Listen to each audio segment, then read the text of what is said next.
El humanismo da importancia a las formas de expresión, a la lengua, a la retórica, obligando a que las relaciones se lleven en lo personal como entre estados de una forma más formalmente y con mejor estilo. Hay un refinamiento de las costumbres, de las formas de hablar, de la etiqueta. Italia es la fuente, pero también aparecen otros centros humanistas como París, Londres, Augsburg y Antwerp. El humanismo, en pocas palabras, glorificación de la vida, de la creatividad del individuo, el comienzo de dar valor a lo de la persona en contraste con el feudalismo, de lo servil y cristiano a lo libre y secular, de los serviles contra los nobles, es el comienzo de la libertad, es la etapa de la introspección y no de la sumisión a la doctrina, es del aplauso a la vida por sí misma, entre los deseos y el desasosiego, hubiese dicho Petrarca. La vida humanista es su responsabilidad, la vida del humanista es su responsabilidad. Miren, ustedes que están en el área de arte, ¿es el Estado el que les va a hacer a ustedes artistas? ¿Es el Estado el que hizo la computadora? No, es un señor, es un individuo, una persona, un hombre, una mujer, un niño, una niña. ¿No? Ellos son los creadores y ellos son los responsables de su propia vida. Eso es el humanismo. Es decir, se va volcando toda esta idea que teníamos, digamos, social, hacia la creatividad del individuo. El individuo es el creador.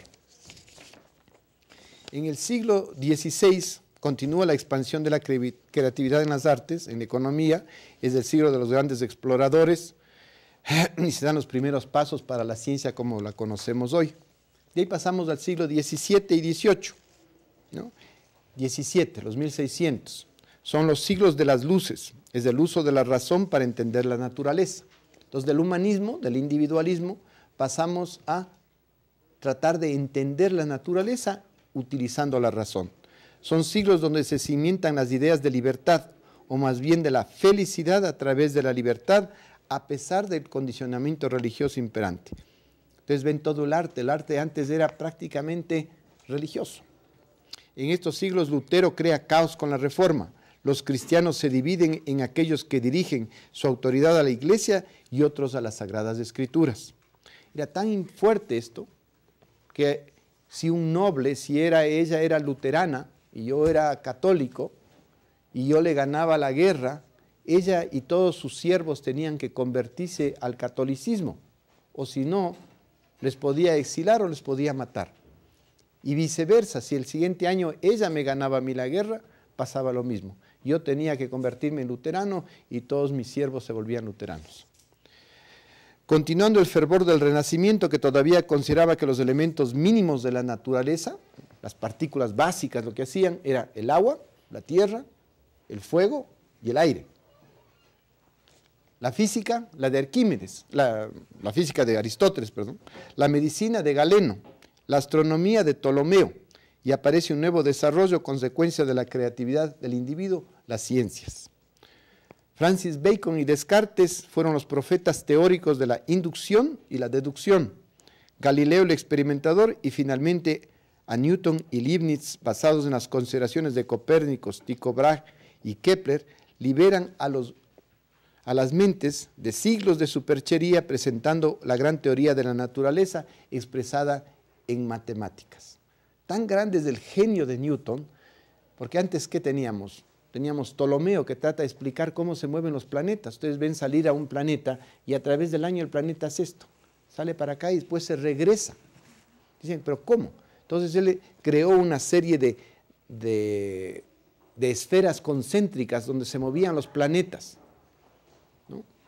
Newton, en base de los estudios de Kepler, que llevaban y hacían los cálculos a mano,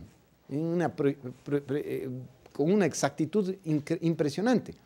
Pero Newton sale con esta teoría de la gravitación, pero no puede resolver los problemas y crea una propia matemática para explicar, que es el cálculo. ¿Ven? Es un genio, uno de los más grandes genios que ha tenido la humanidad.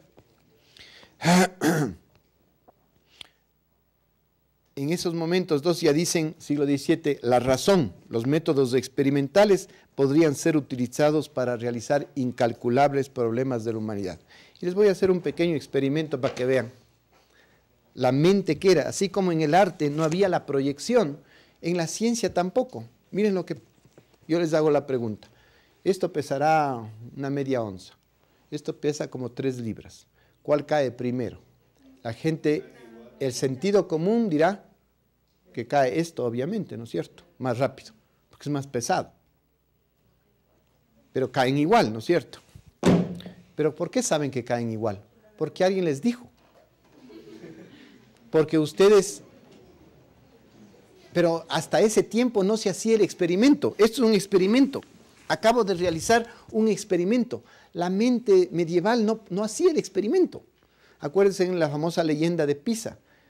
En Pisa bota los objetos Galileo y supuestamente se da cuenta que caen al mismo tiempo. Porque la ciencia no es sentido común. Parece que es sentido común, pero no es sentido común. ¿Ven? Ahí está un ejemplo de que no es sentido común. Esto le pregunta a una persona que no ha estudiado y va a decir que cae más rápido el libro y tampoco ha hecho el experimento.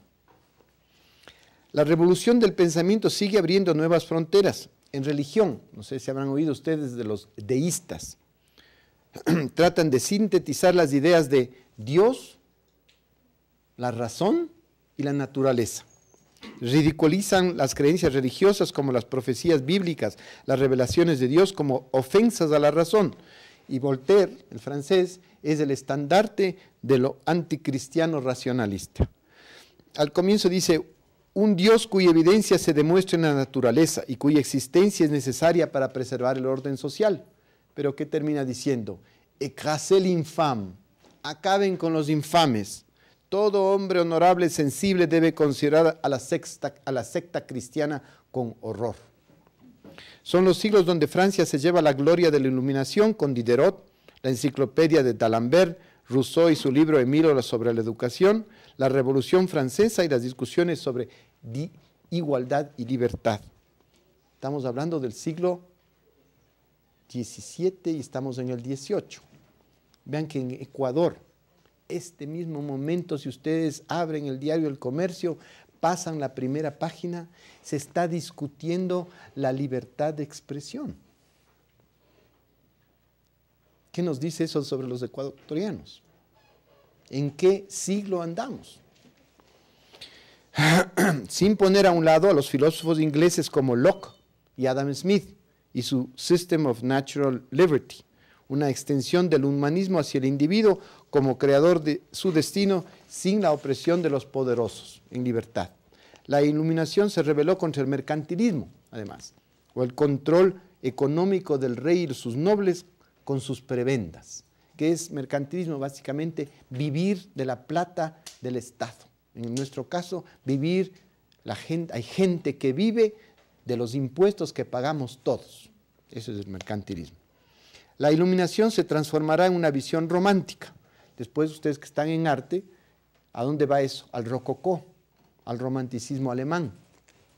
El fervor religioso y el uso de la razón para entender esa obra de Dios, la naturaleza, se convertirá en la ciencia totalmente racional, basada en el experimento que nos remontará hacia el siglo de la Revolución Industrial y la ciencia del siglo XX. Tercera parte, y ahora sí. Esos son los fundamentos del modernismo. ¿Qué pasaba en España? La historia de Europa se enmarca entonces con el feudalismo de las Edades Medias hasta los albores del humanismo en Italia y el Renacimiento en Europa que nos lleva a la Ilustración y termina, o tal vez es consecuencia de la Revolución Francesa al final del siglo XVIII. Esta historia siempre vigilada por el condicionamiento religioso, el cual, gracias a la pandemia negra y a la imprenta, cambia a una mentalidad secular, una revolución contra el pensamiento de la Iglesia, quebrando a Europa en guerras santas de la Reforma para entrar en el siglo de la Ilustración, dirigida por el norte de Europa, Francia, Alemania, Inglaterra, y que nos lleva a la Revolución Industrial del siglo XIX. Es hasta aquí mi interés en la historia del mundo occidental. Entonces, resumiendo, ¿qué hemos visto? Humanismo, siglo XIV, siglo XV, siglo XVI, sigue extendiéndose la Ilustración, XVI, siglo XVII, aparece cambia, revolución en el pensamiento, los deístas, la Reforma y nuevas ideas religiosas, la ciencia, el experimento, forma de ver las proyecciones en el arte, ¿no? Pero ¿qué pasaba en España? España tenía problemas